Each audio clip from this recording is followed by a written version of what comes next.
Hey, good morning, St. Anne's.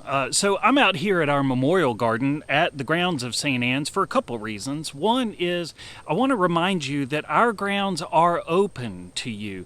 Come if it helps you. Get out of the house and come and sit in the beauty of our memorial garden or over there, walk the labyrinth behind the ministry center or just sit in the pergola and just kind of soak up the holiness and the beauty of this place. If that would help you, also know that our sanctuary is open on Tuesdays and Thursdays now from 8:30 a.m. to 12 noon. If it would help you to be able to come and just be in that sacred space, to be able to offer your prayers, you're welcome to come and do that, and we hope that you will. Just no big groups, please, and be careful as you come and go. I'm also out here because so much about our readings today, our gospel, our psalm, even our hymns, they all have so much to do with the outdoors, with agriculture, with gardening, with seeds and rain and all of that. And so it sort of made sense to be out here in this place that we love so much. It made me think about one of my favorite times of year, one of the favorite things I get to do as a priest. It's unique to our life here in Tifton that I, as your priest, get to go and bless fields and crops just about every spring. I'll meet up with Carol Corsi, one of our farmers, or Jamie Patrick, or the Riddles, or Paula Dodson, or any number of our farmers, and go out and we'll bless the fields as they're getting prepared to plant the seeds.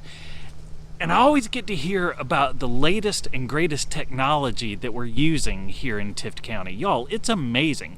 There are these massive machines that we have now that can plant seeds with precision using GPS technology to make sure that every seed goes exactly where you want it to in order to maximize the harvest. It's crazy. Well, when I think about that and then I read today's gospel lesson, it makes me think, man, Jesus would have been a terrible farmer, because he tells this parable about a farmer who is not using GPS technology to be precise about where he plants things.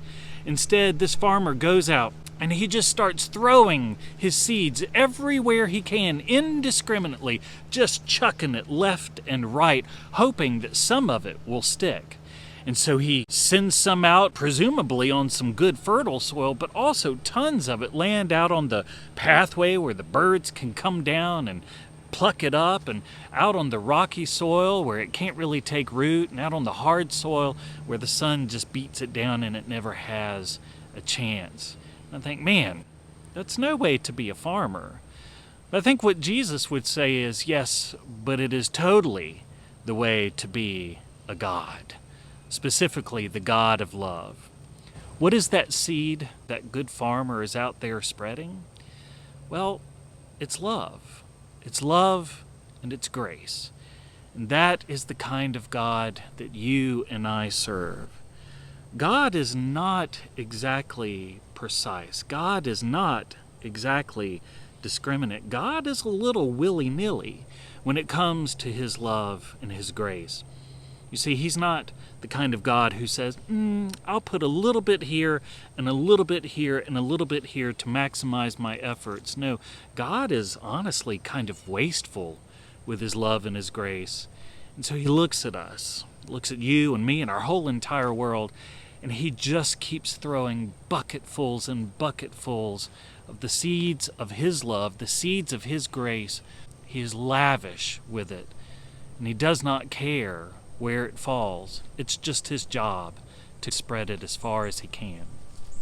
Well, what does that mean for you and me today in this particular climate in which we're living? Well, I want to be careful not to make it sound like you gotta always be the fertile soil, you can't ever be the rocky soil, you can't ever be the parched soil, because look, life is life, and we need to be forgiving of ourselves at the fact that sometimes we have rocky days, sometimes we have parched days.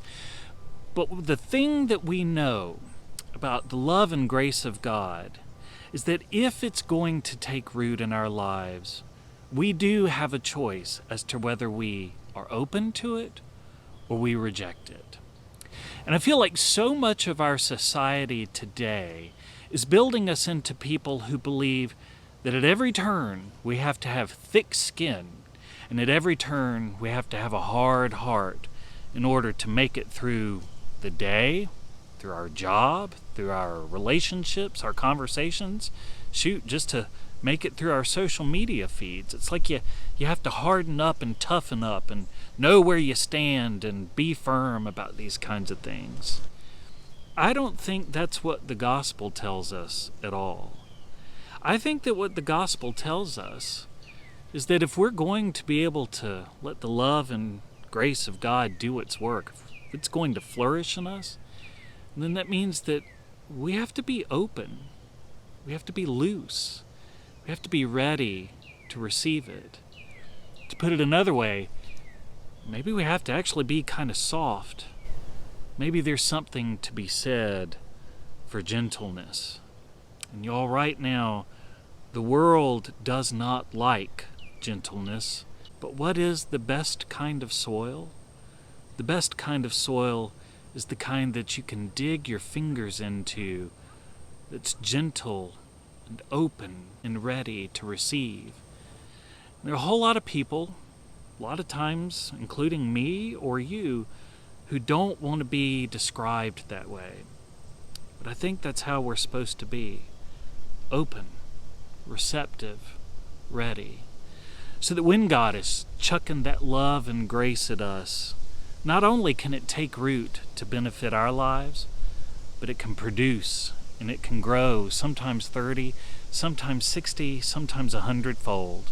If today or tomorrow or the next day you find yourself feeling sort of thick-skinned, feeling your heart kind of hard, feeling like you're just having to muscle through the day, take a breath, check your heart, and ask yourself, is this a moment where maybe I can loosen up a little bit? Is God throwing some seeds my way that I need to be able to receive? And if so, well, relax, take a breath, pull back, and let yourself be a little more human. So if you can do that, then you can let God be God, and maybe God's love and grace can grow just a little bit more in a world that needs it desperately. All right. That's all I know for today. Love y'all. God bless you. Bye.